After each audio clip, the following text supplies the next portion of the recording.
낡은 학교 정문 앞, 한 남자가 서 있었다. 햇볕이 쨍쨍 내리쬐는 여름날에도, 칼바람이 몰아치는 겨울날에도, 심지어 억수 같은 비가 쏟아지는 날에도 그는 늘 그 자리에 있었다. 키는 크고 어깨는 넓었지만 그의 등은 어딘지 모르게 구부정했다. 허름한 차림새와 덥수룩한 수염, 그리고 낡은 야구 모자 아래로 드러나는 그의 얼굴은 고단한 삶의 흔적으로 가득했다. 그의 이름은 김민준.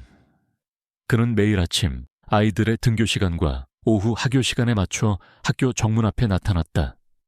그리고 조용히, 묵묵히 한 아이를 기다렸다. 그의 딸을. 그렇게 10년이라는 세월이 흘렀다. 아이들은 그를 학교 앞 아저씨라 불렀다. 처음에는 그의 존재를 신기해했지만 이내 익숙해졌다. 학부모들은 그를 불쌍하게 여겼다. 가끔 따뜻한 커피나 빵을 건네는 이들도 있었지만 대부분은 그저 스쳐 지나갔다. 김민주는 그런 시선들에 아랑곳하지 않았다.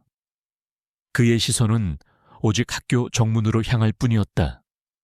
그의 눈에는 희망과 함께 깊은 슬픔이 공존했다.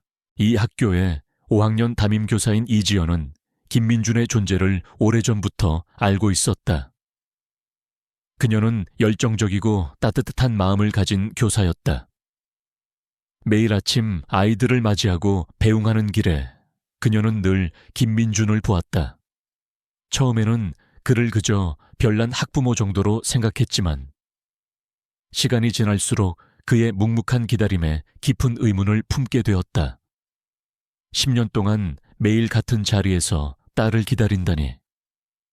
평범한 부모의 기다림이라고 하기엔 너무나 집착적이고 너무나 절박해 보였다. 어느 날 이지연은 용기를 내어 김민준에게 다가갔다. 아버님, 안녕하세요. 저는 5학년 2반 담임 이지연입니다. 김민준은 그녀의 목소리에 고개를 돌렸다. 그의 눈에는 순간 경계심이 스쳐 지나갔다. 아, 예. 그의 목소리는 낮고 거칠었다. 혹시 따님이 몇 학년인가요? 제가 혹시 따님 담임이 아닐까 해서요. 이지연은 조심스럽게 물었다. 김민준의 얼굴에 당혹감이 스쳐 지나갔다. 그는 고개를 저으며 얼버무렸다. 아닙니다. 그냥 기다리는 겁니다. 그의 대답은 모호했고 시선을 회피했다. 이지연은 그의 태도에서 무언가를 숨기고 있다는 느낌을 받았다. 그녀는 포기하지 않았다. 다음 날 아침, 이지연은 다시 김민준에게 다가갔다. 아버님, 요즘 날씨가 많이 쌀쌀해졌어요. 따뜻한 커피라도 한 잔 드세요. 그녀는 김이 모락모락 나는 커피를 건넸다. 김민준은 망설이는 듯하더니 조심스럽게 커피를 받아 들었다. 그의 손은 거칠고 투박했다. 고맙습니다. 그의 목소리에는 희미한 감사의 마음이 담겨 있었다. 이지연은 그가 커피를 마시는 동안 조심스럽게 학교에 대한 이야기를 꺼냈다. 하지만 김민준은 여전히 자신의 딸에 대해서는 입을 다물었다. 그의 딸이 몇 학년인지, 이름은 무엇인지, 심지어 학교에 다니기는 하는지조차 알 수 없었다. 이지연은 답답함을 느꼈지만 동시에 그의 사연이 더욱 궁금해졌다. 10년이라는 긴 세월 동안 그를 학교 정문에 붙잡아 둔 것은 대체 무엇일까? 그날 오후 이지연은 학생들의 인사를 받으며 교문을 나섰다. 그때 낯선 얼굴의 여학생 한 명이 그녀의 눈에 들어왔다. 전학 온 지 얼마 되지 않은 5학년 2반의 정유진이었다. 유진은 또래 아이들보다 말수가 적고 늘 어딘가 불안해 보였다. 특히 그녀의 왼쪽 손목에는 희미하지만 분명한 흉터가 있었다. 마치 어떤 모양을 따라 새겨진 듯한 흉터였다. 유진은 김민준을 힐끗 보더니 알 수 없는 표정으로 시선을 돌렸다. 그리고는 황급히 학교를 빠져나갔다. 이지연은 유진의 행동에서 묘한 위화감을 느꼈다. 유진의 눈빛은 어딘가 슬퍼 보였고 그녀의 어딘지 모르게 어두운 분위기는 이지연의 마음을 불편하게 했다. 이지연은 정유진에 대한 정보를 찾아봤다. 그녀는 한 달 전 이 학교로 전학 왔다. 부모님과 함께 전학을 왔다고 했지만 전 학교에서는 유진의 기록이 매우 단편적이었다. 이지연은 유진의 담임으로서 그녀에게 좀 더 관심을 기울여야겠다고 생각했다. 며칠 후 이지연은 우연히 김민준이 벤치에 앉아 낡은 수첩을 들여다보고 있는 것을 발견했다. 그의 손에는 빛바랜 사진 한 장이 들려 있었다.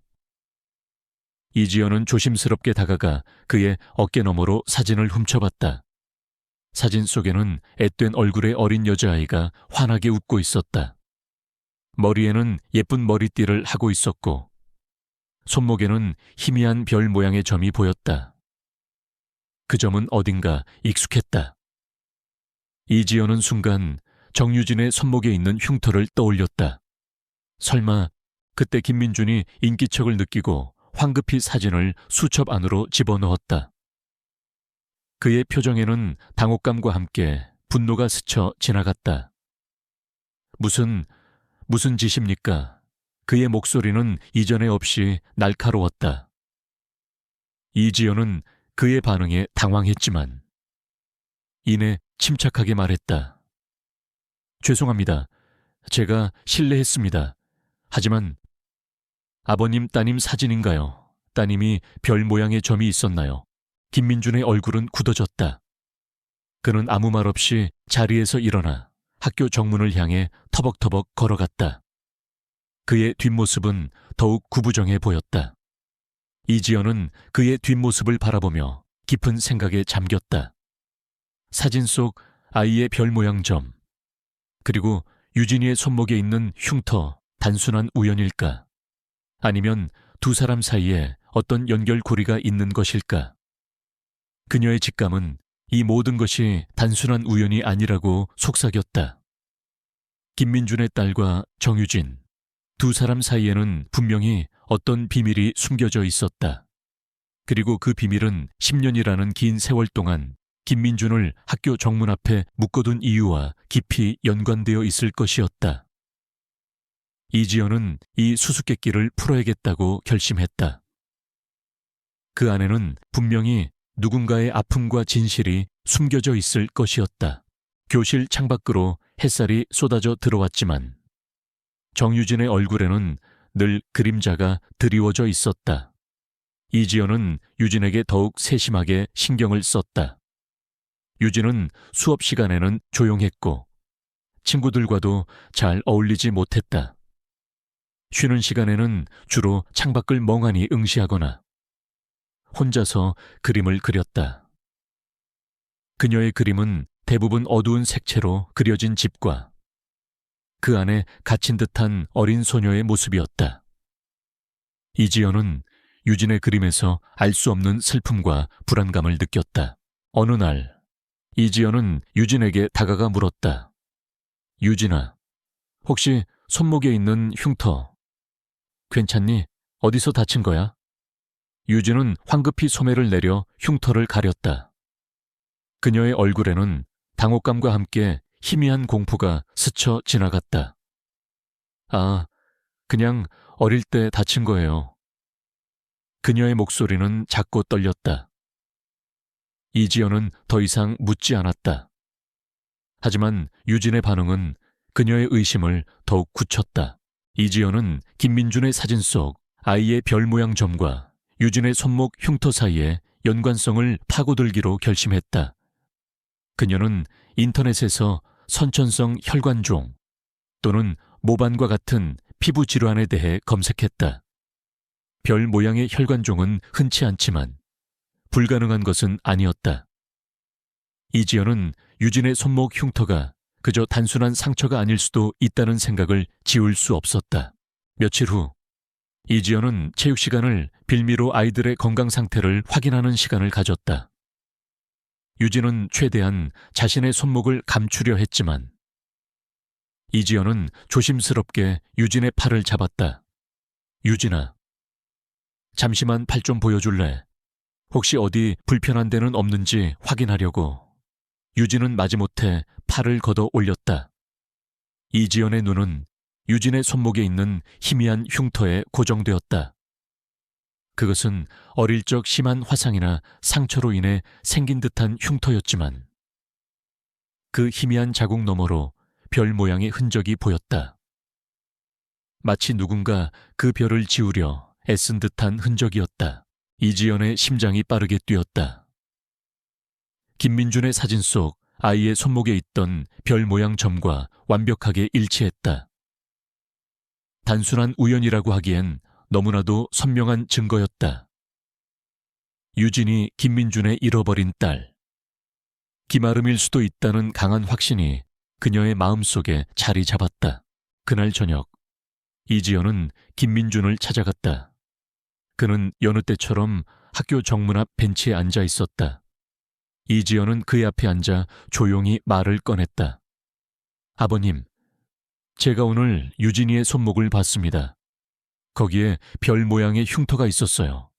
아버님 사진 속 아이의 손목에 있던 점과 똑같았어요. 김민준의 몸이 굳어졌다. 그의 얼굴은 순간 창백하게 질렸다. 그는 이지연을 쳐다봤다.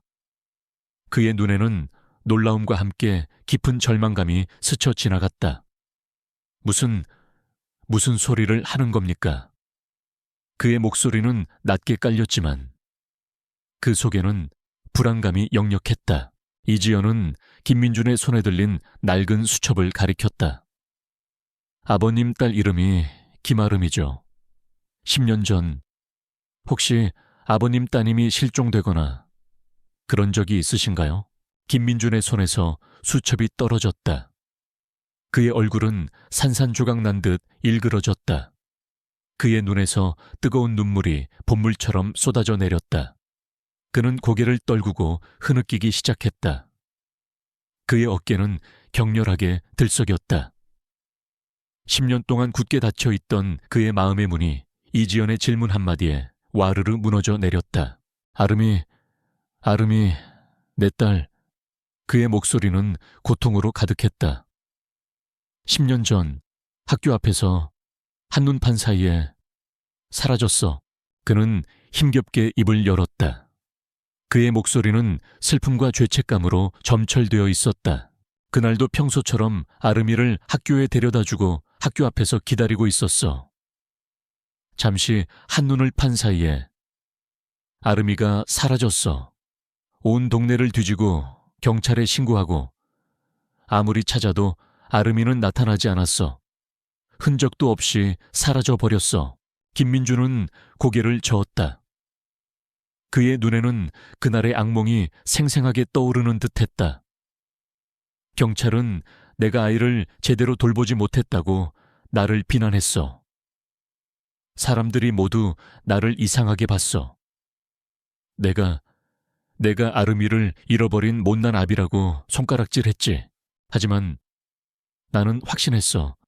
아름이는 살아있다고. 언젠가 다시 나를 찾아올 거라고. 그래서 매일 학교 앞에서 기다렸어. 아름이가 혹시라도 학교로 돌아오지 않을까 해서. 그의 목소리에는 절박한 희망이 담겨 있었다. 아름이의 손목에는 별 모양의 점이 있었어. 태어날 때부터 있었던 건데 아무리 지우려 해도 지워지지 않는 아름이만의 표식이었지. 이지연은 김민준의 이야기를 들으며 눈물을 흘렸다. 그녀의 직감이 옳았다. 정유진은 바로 김민준의 잃어버린 딸, 김아름이었다. 그녀는 유진의 손목에 있는 흉터가 그 별 모양의 점을 지우려 한 흔적임을 확신했다. 누군가가 유진의 정체를 숨기려 한 것이 분명했다. 아버님, 유진이의 손목에 있는 흉터, 그건 별 모양의 점을 지우려 한 흔적 같아요. 그리고 유진이는 10년 전 실종된 아름이와 나이도 같고 외모도 많이 닮았습니다. 혹시 유진이가 아버님 딸 아름이가 아닐까요? 이지연은 조심스럽게 김민준에게 가능성을 제시했다.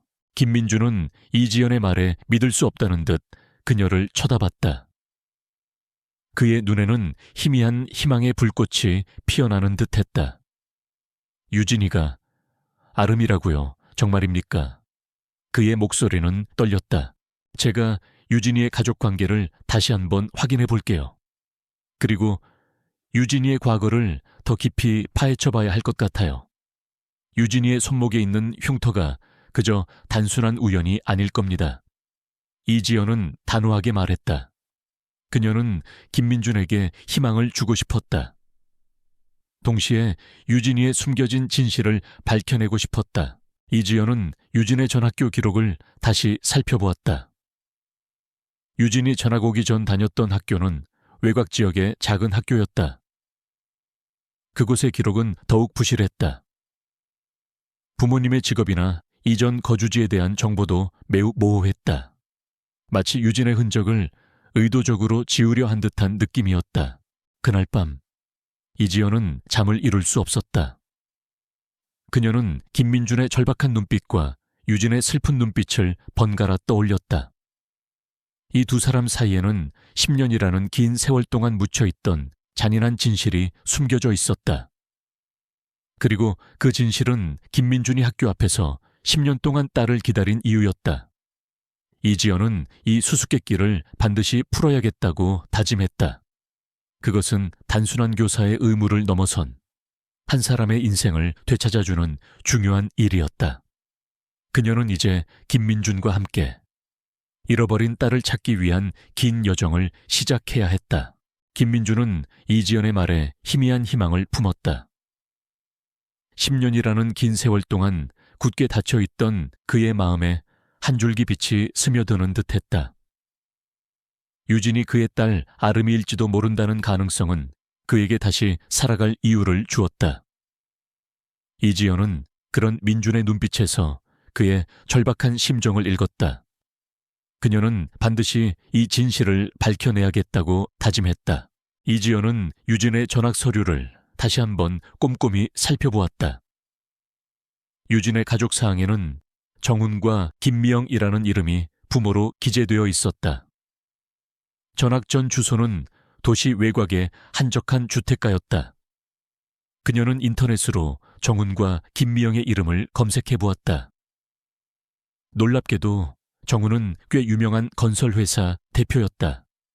하지만 그의 이름 뒤에는 늘 검은 돈, 부동산 비리와 같은 부정적인 연관 검색어들이 따라붙었다. 특히 10년 전 발생했던 한 유아 납치 사건의 용의자로 지목된 적이 있다는 기사도 발견되었다. 증거 불충분으로 풀려났지만 당시에도 많은 이들이 그를 범인으로 의심하고 있었다. 이지연의 심장이 빠르게 뛰었다. 10년 전 유아 납치 사건. 김민준의 딸 아름이가 실종된 시점과 일치했다. 게다가 정훈은 당시에도 유력한 용의자였다. 이 모든 것이 단순한 우연일 리 없었다. 정훈이 김민준의 딸 아름이를 납치하고 정유진이라는 이름으로 신분을 위장하여 키우고 있을 가능성이 높았다. 이지연은 민준에게 이 사실을 알렸다. 민준의 얼굴은 분노와 충격으로 일그러졌다. 정훈, 그놈이 내 딸을. 그의 목소리에는 이글거리는 증오가 담겨 있었다. 민준은 정훈의 이름을 듣자마자 잊고 있던 과거의 악몽을 떠올렸다.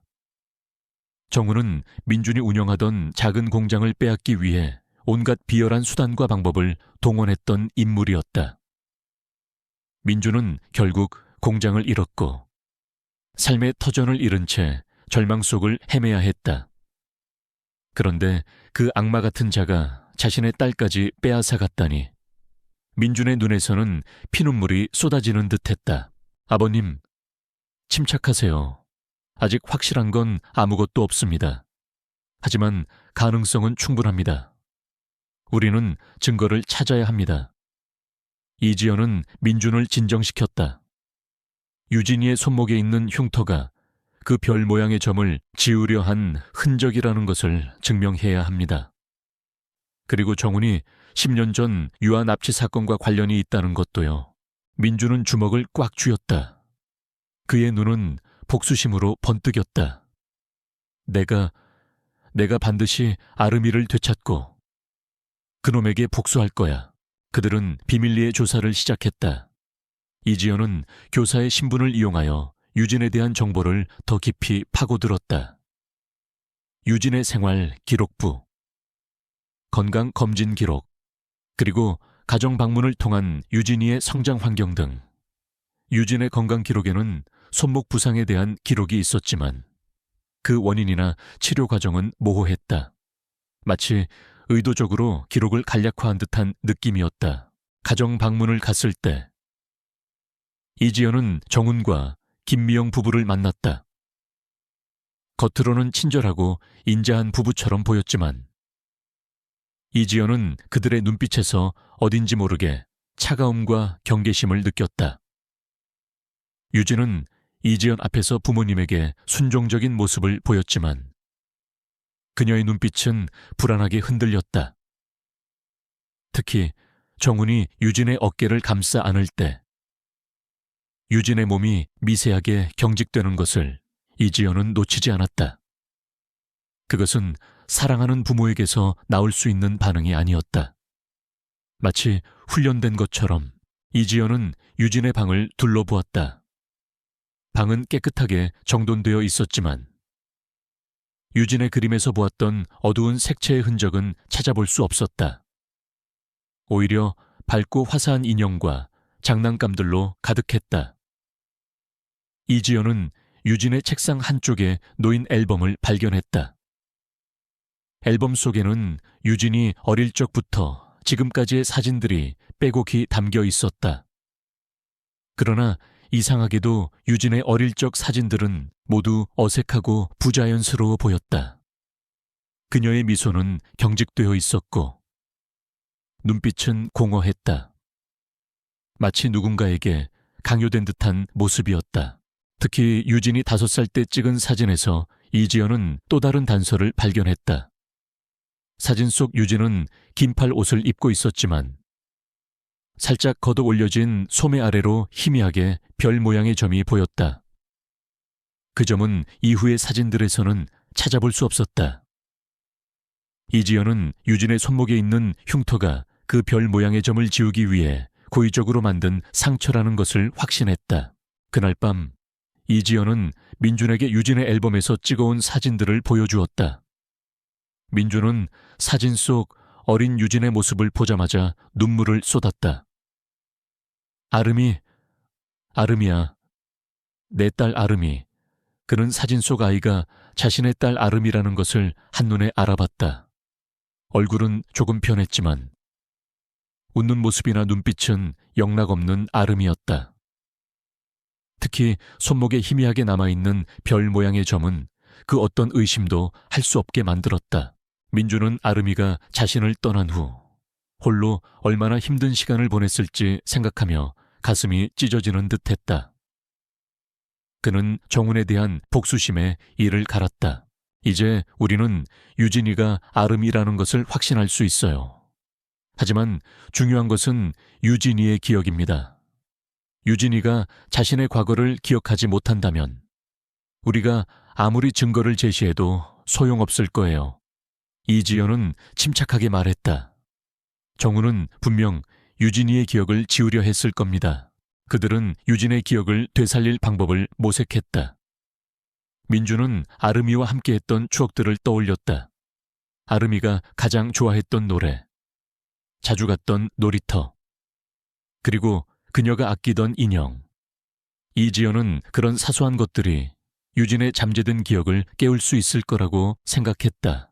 한편 정훈은 이지연의 잦은 유진이 방문과 민준의 존재를 수상하게 여기기 시작했다. 그는 이지연의 뒤를 캐기 시작했고 이지연이 민준과 함께 자신의 과거를 파헤치고 있다는 것을 눈치챘다.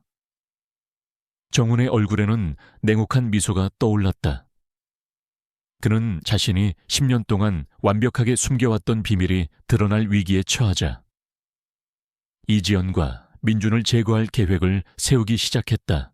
그날 밤 이지연은 퇴근길에 누군가에게 미행당하고 있다는 느낌을 받았다. 그녀는 불안감에 휩싸여 걸음을 재촉했다. 아파트 현관문에 들어서는 순간 검은 옷을 입은 남자가 그녀의 뒤를 쫓아왔다. 이지연은 비명을 지르려 했지만 남자는 그녀의 입을 틀어막았다. 경고하는데 쓸데없는 짓 하지 마. 정유진은 우리 딸이야. 건드리지 마. 남자의 목소리는 낮고 위협적이었다. 그는 정은의 신복이었다. 이지연은 공포에 질려 몸을 떨었다. 하지만 동시에 그녀의 눈빛은 더욱 단단하게 굳어졌다. 이 위협은 그녀의 결심을 더욱 확고하게 만들었다. 그녀는 이제 더 이상 물러설 수 없었다. 유진. 아니, 아름이를 정은의 소나귀에서 구해내야만 했다.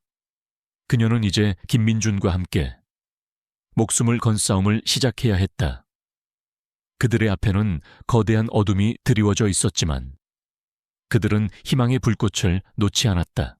정은의 신복이 던진 위협은 이지연의 심장을 얼어붙게 만들었지만 동시에 그녀의 결심을 더욱 확고히 했다. 유진. 즉, 아름이를 정은의 소나귀에서 구해내야 한다는 강한 의지가 그녀의 마음속에서 불타올랐다. 그녀는 이제 더 이상 망설일 수 없었다. 이 싸움은 단순히 한 아이를 위한 것이 아니라 10년 동안 묻혀있던 진실과 정의를 위한 싸움이었다. 이지연은 민준에게 자신이 미행당하고 위협받은 사실을 알렸다. 민준의 얼굴은 분노로 붉게 달아올랐다.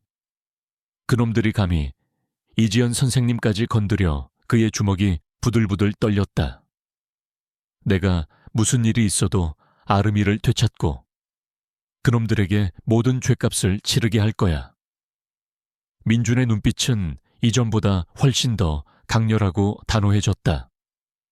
그는 더 이상 나약한 아버지가 아니었다. 그들은 유진의 기억을 되살리는 데 집중하기로 했다. 유진의 기억은 김태훈의 범죄를 증명할 가장 강력한 증거가 될 터였다. 이지연은 유진이 자주 그리는 그림에 주목했다. 어두운 색채로 그려진 집과 갇힌 소녀의 모습. 그것은 유진이 무의식적으로 기억하는 과거의 조각일 수 있었다. 유진아, 이 그림에 대해 이야기해 줄 수 있니? 이지연은 유진에게 조심스럽게 다가갔다. 유진은 그림을 힐끗 보더니 고개를 저었다. 그냥 꿈에서 본 거예요. 그녀의 목소리는 여전히 불안정했다. 이지연은 민준에게 아름이가 어릴 적 좋아했던 것들에 대해 더 자세히 물었다. 아름이가 가장 좋아했던 인형, 자주 불렀던 동요, 즐겨 먹던 음식 등 사소한 모든 것들. 민준은 아름이와 함께했던 모든 순간을 기억하려 애썼다. 그의 눈빛은 아련한 추억과 함께 고통으로 일그러졌다. 그는 아름이가 좋아했던 노래를 불러주기도 했고 아름이가 가지고 놀던 낡은 인형을 가져오기도 했다. 이지연은 민준이 말해준 아름이의 기억들을 유진에게 조심스럽게 노출시켰다. 아름이가 좋아했던 인형을 유진의 책상에 놓아두거나 수업 시간에 아름이가 좋아했던 동요를 틀어주었다. 유진은 처음에는 아무런 반응도 보이지 않았다. 오히려 경계하는 듯 했다. 하지만 며칠이 지나자 유진의 눈빛에 미세한 변화가 나타나기 시작했다. 그녀는 인형을 만지작거리거나 동요를 들으며 가만히 생각에 잠기곤 했다. 어느 날 유진은 이지연에게 다가와 작은 목소리로 말했다. 선생님, 제가 이상한 꿈을 꿔요. 이지연은 유진의 말에 귀를 기울였다. 어떤 꿈인데? 아주 오래된 집이에요. 불이 나고 어떤 여자가 저를 안고 도망치는 꿈이에요. 그리고 무서운 아저씨가. 유진의 목소리는 떨렸다. 그녀의 눈에는 공포가 서려 있었다. 이지연의 심장이 빠르게 뛰었다. 유진의 기억이 돌아오고 있는 것이 분명했다. 그것은 10년 전 아름이를 납치하던 그 밤의 악몽이었다. 이지연은 유진을 조용히 안아주었다. 괜찮아. 유진아. 그건 꿈일 뿐이야. 하지만 그녀의 마음속은 복잡했다. 유진의 기억을 강제로 되살리는 것이 과연 옳은 일일까? 그 기억이 유진에게 얼마나 큰 상처가 될까? 그러나 진실을 외면할 수는 없었다. 유진이 자신의 진짜 가족을 찾고 자신의 삶을 되찾기 위해서는 반드시 이 과정을 거쳐야만 했다.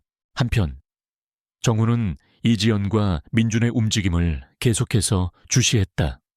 그는 자신의 부하들을 시켜 이지연의 집과 학교를 감시했다.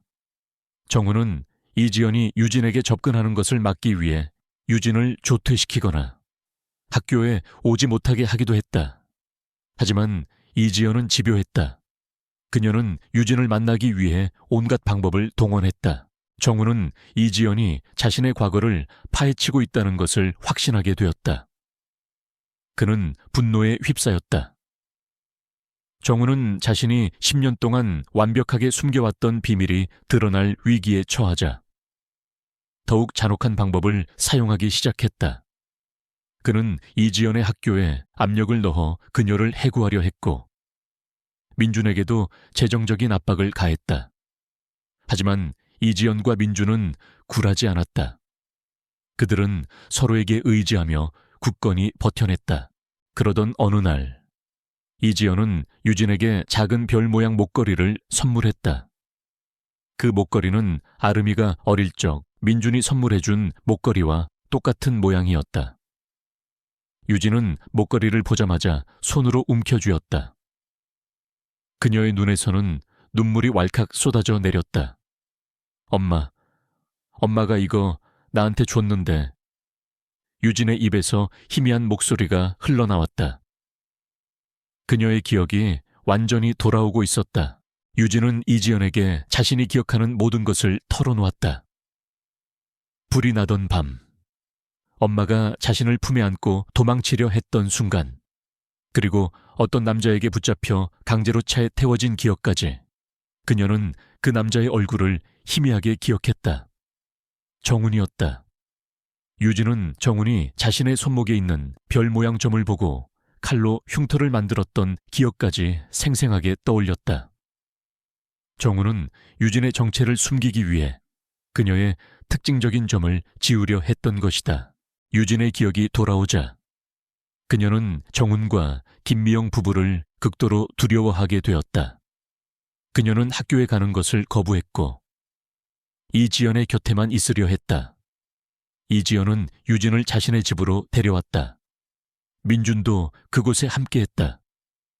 유진은 민준의 얼굴을 바라봤다. 그의 얼굴에는 세월의 흔적과 고통이 가득했지만 그녀는 그에게서 묘한 편안함을 느꼈다. 민준은 유진의 손목에 있는 흉터를 조심스럽게 어루만졌다. 그의 눈에서는 눈물이 흘러내렸다. 아름아, 내 딸 아름아. 민준의 목소리에 유진의 눈에서 눈물이 쏟아져 내렸다. 아빠. 유진은 민준의 얼굴을 똑바로 쳐다봤다. 10년 만에 그녀의 입에서 나온 아빠라는 단어는 민준의 심장을 강하게 울렸다. 그의 딸이 돌아왔다. 그의 아름이가. 하지만 이들의 행복한 재회는 오래가지 못했다. 정우는 유진이 이지연의 집에 있다는 것을 알게 되었다. 그는 분노에 휩싸였다. 자신의 모든 계획이 수포로 돌아갈 위기에 처하자 그는 더욱 광폭해졌다. 그는 자신의 부하들을 이끌고 이지연의 집으로 쳐들어왔다. 정훈의 눈에는 살기 어린 광기가 번뜩였다. 그는 유진을 다시 데려가기 위해 어떤 짓도 할 기세였다. 이지연과 민준. 그리고 유진은 절체절명의 위기에 처했다. 그들은 이제 정훈의 위협으로부터 아름이를 지키고 그의 죄를 만천에 밝혀야 하는 절박한 상황에 놓였다. 그들의 목숨을 건 싸움이 시작된 것이다. 이지연의 집 현관문이 부서질 듯 흔들렸다. 정훈의 광기 어린 외침이 문 밖에서 울려 퍼졌다.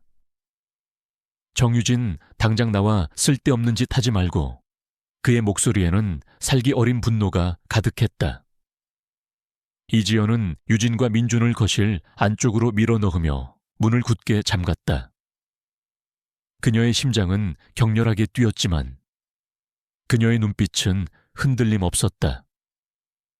더 이상 물러설 곳이 없었다. 선생님, 제가 경찰에 신고할게요. 유진이 떨리는 손으로 휴대폰을 들었다. 이지연은 고개를 끄덕였다. 그래, 어서 신고해. 최대한 자세히 설명해. 민주는 주먹을 꽉 쥐었다. 그의 얼굴은 분노로 이글거렸다. 10년 전 딸을 잃었던 그날 밤의 악몽이 되살아나는 듯했다. 이번에는 절대 딸을 빼앗기지 않을 것이었다. 내가 놈들을 막을 거야. 이지연 선생님은 아름이를 데리고 뒤로 가 있어요. 민주는 거친 숨을 몰아쉬며 현관문 쪽으로 다가섰다. 안 돼요. 아버님 위험해요. 이지연이 민준을 말렸다. 정훈의 부하들은 수적으로 우세했고 그들의 손에는 둔기가 들려 있었다. 맨몸으로 그들을 상대하는 것은 무모한 짓이었다. 정훈은 문을 발로 차 부쉈다. 현관문이 와장창 부서지며 정훈과 그의 부하들이 집 안으로 들이닥쳤다. 정훈의 눈은 유진을 향해 있었다. 정유진 이리로 와 내까짓게 감히 날 배신해. 그의 얼굴은 악마처럼 일그러져 있었다. 유진은 공포에 질려 이지연의 뒤로 숨었다. 그녀의 몸은 부들부들 떨렸지만 그녀의 눈빛에는 더 이상 과거의 나약함이 없었다. 그녀는 이제 모든 것을 기억하고 있었다. 자신을 지키려다 희생당한 친어머니, 그리고 10년 동안 자신을 가둬두고 괴롭힌 정훈. 아저씨, 저는 정유진이 아니에요. 김아름이에요. 그리고 아저씨는 내 엄마를 죽였어. 유진이 떨리는 목소리로 소리쳤다. 그녀의 외침은 정훈의 심장을 꿰뚫는 비수 같았다. 정훈의 얼굴은 순식간에 굳어졌다. 닥쳐, 이 버릇없는 계집애가. 정훈이 유진을 향해 달려들었다. 민주는 본능적으로 유진의 앞을 막아섰다. 정훈의 주먹이 민준의 얼굴을 강타했다. 민주는 그대로 쓰러졌지만 유진을 지키려는 그의 의지는 꺾이지 않았다. 이지연은 재빨리 112에 다시 전화를 걸어 상황을 알렸다. 경찰입니다. 지금 강도가 침입했어요. 아이를 납치하려 하고 있어요. 빨리 와주세요. 그녀의 목소리는 다급했지만 동시에 단호했다. 정훈의 부하들이 민준에게 달려들어 그를 제압하려 했다. 민준은 온몸으로 저항했지만 수적으로 열세였다. 이지연은 유진을 데리고 거실 안쪽으로 도망쳤다. 정훈은 그들의 뒤를 쫓았다. 경찰에 신고했어. 너희들은 이제 끝이야. 이지연이 소리쳤다. 정훈은 이지연의 말에 비웃었다. 경찰 그까짓 것들이 날 잡을 수 있을 것 같아. 난 이미 수십 년 동안 이런 일을 해왔어. 흔적도 없이 사라지게 해줄게. 그의 눈에는 섬뜩한 광기가 번뜩였다. 정훈은 이지연과 유진을 구석으로 몰아붙였다. 유진은 공포에 질려 눈을 감았다. 그때 유진의 눈앞에 희미한 잔상이 스쳐 지나갔다. 10년 전 엄마가 자신을 안고 필사적으로 도망치던 모습, 그리고 엄마가 자신을 살리기 위해 몸을 던졌던 그 순간 유진의 눈이 번쩍 뜨였다. 그녀는 더 이상 두려움에 떨지 않았다. 그녀는 자신의 친어머니처럼 자신을 지키기 위해 싸울 것이었다. 유진은 손에 잡히는 화분을 집어들어 정훈을 향해 던졌다. 화분은 정훈의 이마를 맞고 산산조각 났다. 정훈은 비명을 지르며 뒤로 물러섰다. 그의 이마에서는 피가 흘러내렸다. 이 계집애가 감히 정훈이 분노에 휩싸여 유진에게 달려들었다. 그때 민준이 몸을 일으켰다. 그는 피투성이 얼굴로 정훈에게 달려들었다. 내 딸에게서 떨어져. 민준은 정훈의 목을 움켜쥐었다. 10년 동안 쌓였던 분노와 복수심이 그의 몸에서 폭발하는 듯했다. 정훈은 민준의 강한 힘에 밀려 넘어졌다. 민준은 정훈의 멱살을 잡고 그의 얼굴에 주먹을 날렸다. 내 딸을 10년 동안 가둬두고 감히 내 아내를 죽여 내 놈은 절대 용서받지 못할 거야. 민준의 주먹은 분노에 가득 차 있었다. 정훈의 부하들이 민준에게 달려들어 그를 제압했다. 민준은 다시 한번 쓰러졌지만 정훈에게 깊은 상처를 입혔다. 정훈은 이마에서 흐르는 피를 닦으며 유진과 이지연을 노려봤다. 그의 눈에는 살기가 가득했다. 그는 이들을 반드시 제거해야겠다고 결심했다. 그때 멀리서 사이렌 소리가 들려왔다. 경찰이었다. 정훈과 그의 부하들은 당황한 듯 서로를 바라봤다.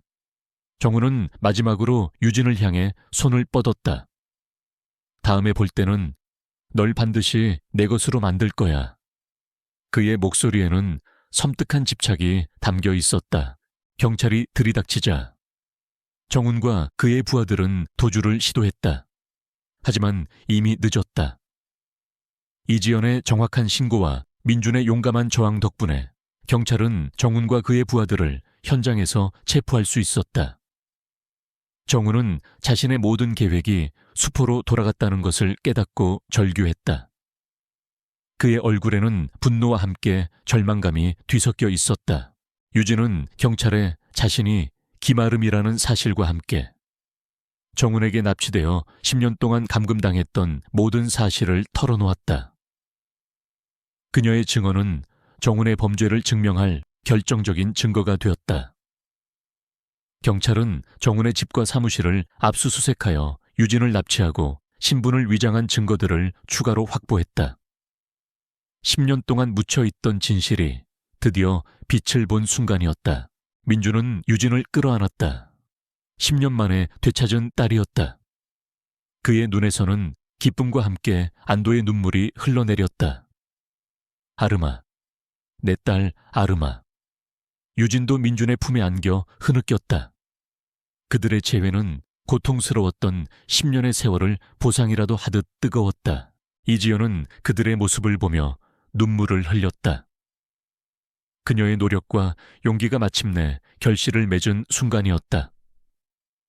정훈은 이제 법의 심판을 받게 될 것이고 아름이는 자신의 진짜 삶을 되찾을 수 있을 것이었다.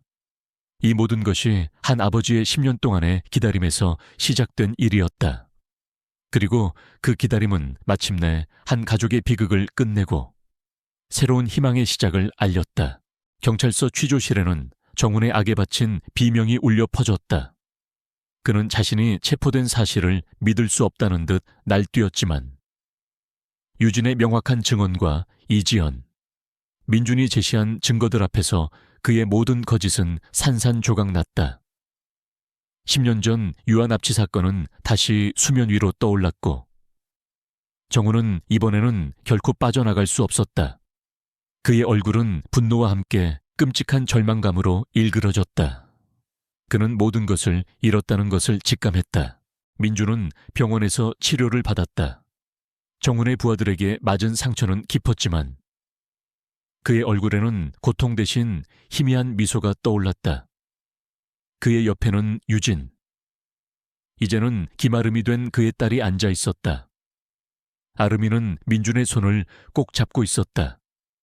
10년이라는 긴 세월 동안 서로를 그리워했던 부녀는 이제야 비로소 온전한 가족이 되었다. 아빠, 미안해요. 내가 너무 늦게 알아봐서. 아름이의 눈에서는 눈물이 흘러내렸다. 민준은 아름이의 머리를 쓰다듬었다. 아니야. 아름아, 아빠가 미안해. 아빠가 널 지키지 못해서, 널 혼자 두게 해서. 그의 목소리도 울먹였다. 그들의 재회는 슬픔과 기쁨이 뒤섞인 복잡한 감정의 덩어리였다. 이지연은 아름이와 민준의 모습을 보며 따뜻한 미소를 지었다. 그녀는 아름이가 겪었던 고통과 민준의 10년 동안의 기다림을 누구보다 잘 알고 있었다. 이제 그들에게 평화가 찾아온 것이다. 경찰 조사가 진행될수록 정훈의 추악한 민낯이 드러났다. 10년 전 그는 민준의 공장을 빼앗기 위해 온갖 악행을 저질렀고 그 과정에서 민준의 아내와 아름이를 해치려 했다. 아름이의 어머니는 아름이를 지키기 위해 필사적으로 저항하다 정훈의 손에 희생당했다. 정훈은 아름이의 어머니가 죽자 자신의 범죄를 은폐하기 위해 아름이를 납치하고 신분을 위장하여 키웠던 것이다. 그는 아름이가 자신의 친딸이 아님에도 불구하고 그녀를 소유하려는 비뚤어진 집착을 보였다. 정훈은 자신의 범죄 사실을 완강히 부인했지만 경찰이 제시한 증거들은 너무나도 명확했다. 아름이의 구체적인 증언, 이지연과 민준이 수집한 증거들, 그리고 정훈의 과거 범죄 기록까지 모든 것이 그를 죄여왔다. 정훈의 아내 김미영도 남편의 범죄를 알고도 묵인하고 협조했던 사실이 밝혀져 함께 처벌받게 되었다. 재판은 세간의 이목을 집중시켰다. 한 아버지의 10년 동안의 기다림, 그리고 잃어버린 딸의 기적적인 귀환. 언론은 이 사건을 현대판 장발장이라 부르며 대서특필했다. 아름이는 법정에서 용감하게 증언했다. 그녀는 10년 동안 정훈에게 당했던 모든 고통과 친어머니의 희생을 또렷하게 증언했다.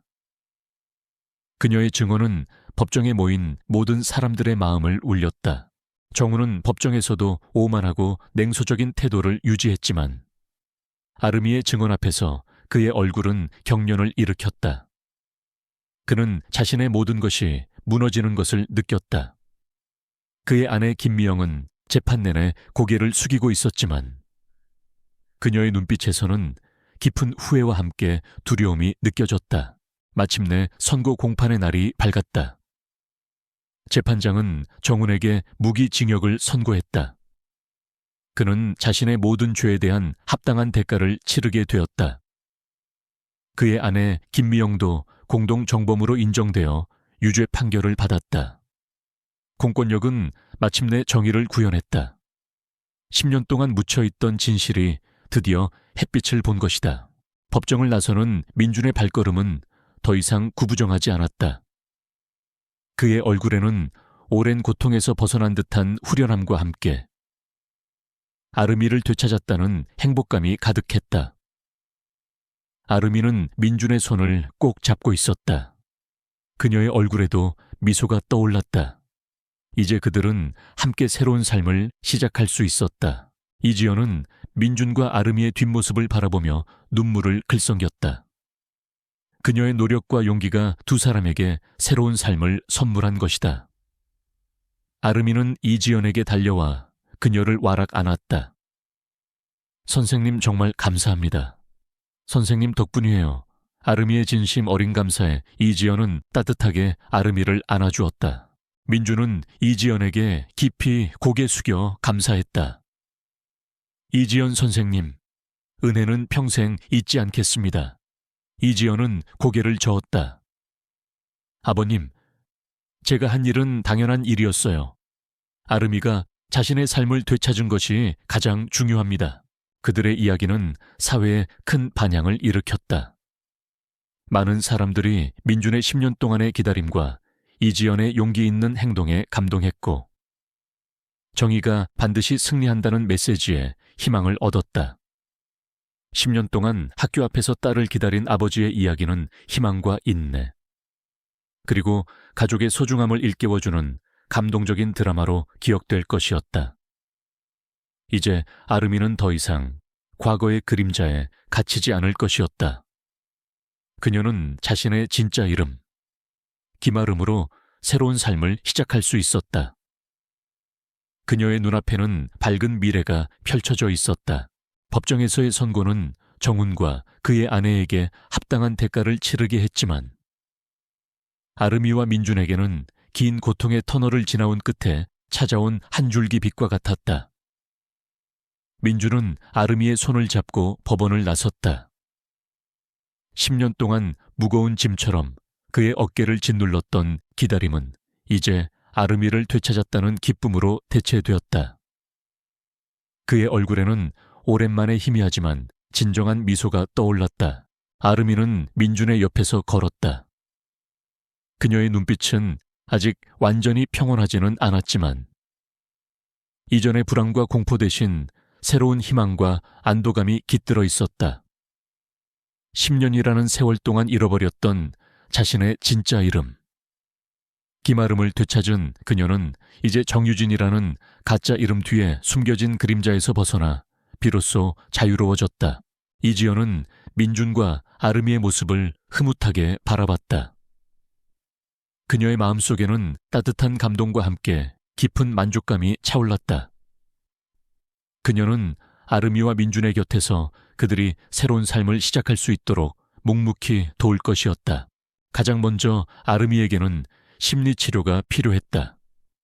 10년 동안 겪었던 감금과 세뇌, 그리고 친어머니의 죽음이라는 충격적인 기억은 어린 아름이의 마음에 깊은 상처를 남겼다. 이지연은 아름이가 좋은 상담사를 만날 수 있도록 도왔고, 민주는 아름이가 치료에 전념할 수 있도록 옆에서 지지해 주었다. 처음에는 상담 자체가 힘들었지만 아름이는 민준과 이지연의 따뜻한 보살핌 덕분에 조금씩 마음의 문을 열기 시작했다.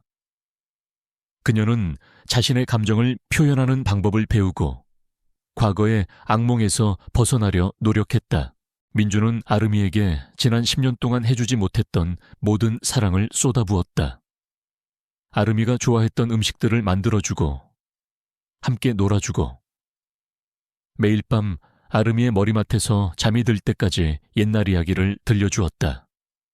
그는 아름이가 어릴 적 좋아했던 동화책을 다시 읽어주며 잃어버린 시간을 메꾸려 애썼다. 아름이의 방은 더 이상 어둡고 칙칙한 곳이 아니었다. 밝은 색깔의 벽지로 꾸며졌고 아름이가 좋아하는 그림들과 인형들로 채워졌다. 아름이는 오랜만에 자신만의 공간에서 진정한 자유와 행복을 느꼈다. 아름이는 다시 학교에 다니기 시작했다. 이제 그녀는 정유진이 아닌 김아름이라는 이름으로 당당하게 교실에 들어섰다. 이지연은 아름이의 담임 선생님으로서 그녀가 학교 생활에 잘 적응할 수 있도록 세심하게 배려했다. 친구들은 처음에는 아름이의 이야기에 놀랐지만 이내 그녀를 따뜻하게 받아들였다. 아름이는 친구들과 함께 웃고 떠들고 평범한 아이들처럼 뛰어놀았다. 그녀의 얼굴에는 이제 맑고 순수한 미소가 피어났다. 민주는 더 이상 학교 정문 앞에서 딸을 기다리지 않았다. 그의 기다림은 끝났다. 이제 그는 아름이와 함께 집으로 돌아가고 함께 저녁 식사를 하고 함께 잠자리에 들었다. 그의 삶은 더 이상 텅 비어 있지 않았다. 사랑하는 딸의 존재로 가득 채워졌다. 그는 아름이가 학교에서 돌아올 시간이 되면 집 앞에서 그녀를 기다렸고 아름이와 함께 손을 잡고 동네를 산책하기도 했다. 평범하지만 소중한 일상이었다. 몇 년 후 아름이는 고등학생이 되었다. 그녀는 밝고 긍정적인 성격의 소녀로 성장했다. 학업에도 뛰어났고 친구들과의 관계도 좋았다. 그녀의 손목에 있는 별 모양의 흉터는 이제 그녀에게 아픈 기억이 아닌 자신을 강하게 만들어준 상징이 되었다. 그녀는 자신의 경험을 바탕으로 억울한 사람들을 돕는 법률가가 되기로 결심했다. 특히 아동학대나 납치 사건의 피해자들을 돕고 싶었다. 민주는 아름이의 든든한 버팀목이 되어주었다. 그는 아름이의 꿈을 응원했고 그녀가 원하는 모든 것을 지원해 주었다. 그는 작은 서점을 열어 생계를 유지하며 아름이가 학업에 집중할 수 있도록 도왔다. 그의 삶은 더 이상 외롭지 않았다. 아름이의 존재 자체가 그에게는 가장 큰 행복이었다. 이지연은 아름이와 민준의 삶을 멀리서 지켜봤다. 그녀는 이제 그들의 일상에 직접적으로 개입하지 않았지만 그들의 행복을 진심으로 응원했다. 아름이는 가끔 이지연을 찾아와 자신의 꿈과 고민을 이야기했고 이지연은 아름이에게 따뜻한 조언과 격려를 아끼지 않았다. 그들의 관계는 단순한 사제지간을 넘어선 진정한 가족 같은 유대감을 형성했다. 아름이가 대학에 합격한 날, 민주는 아름이를 끌어안고 기쁨의 눈물을 흘렸다. 10년이라는 긴 세월 동안 그가 학교 앞에서 딸을 기다린 이유는 바로 이 순간을 위함이었다. 딸의 밝고 건강한 모습, 그리고 자신의 꿈을 향해 나아가는 아름이의 모습은 그에게 더 없는 보상이었다. 아름이는 졸업 후 변호사가 되어 사회의 약자들을 위해 목소리를 내기 시작했다. 그녀는 특히 아동 인권 변호사로서 활발하게 활동하며 자신과 같은 아픔을 겪는 아이들에게 희망을 주었다. 그녀의 삶은 비극에서 시작되었지만 그 비극을 딛고 일어나 다른 사람들에게 빛이 되었다. 민주는 이제 백발이 성성한 노인이 되었지만 그의 얼굴에는 평화로운 미소가 떠나지 않았다. 그는 아름이가 활발하게 활동하는 모습을 보며 뿌듯함을 느꼈다. 10년이라는 긴 세월 동안 학교 앞에서 딸을 기다렸던 그의 이야기는 이제 많은 사람들에게 희망과 인내, 그리고 가족의 사랑의 위대함을 알리는 전설이 되었다. 그의 기다림은 단순한 기다림이 아니었다. 그것은 딸을 향한 맹목적인 사랑과 언젠가는 진실이 밝혀질 것이라는 굳건한 믿음이었다. 그리고 그 믿음은 결국 아름이를 그의 품으로 돌려보냈다.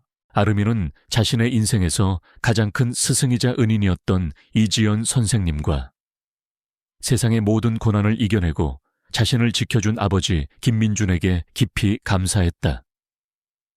그녀는 이제 더 이상 과거의 그림자에 갇히지 않았다. 그녀는 자신의 아픔을 다른 사람들을 돕는 데 사용했고 그 과정에서 진정한 삶의 의미를 찾았다. 김민준과 김아름, 그들의 삶에는 이제 따뜻한 햇살이 드리워져 있었다.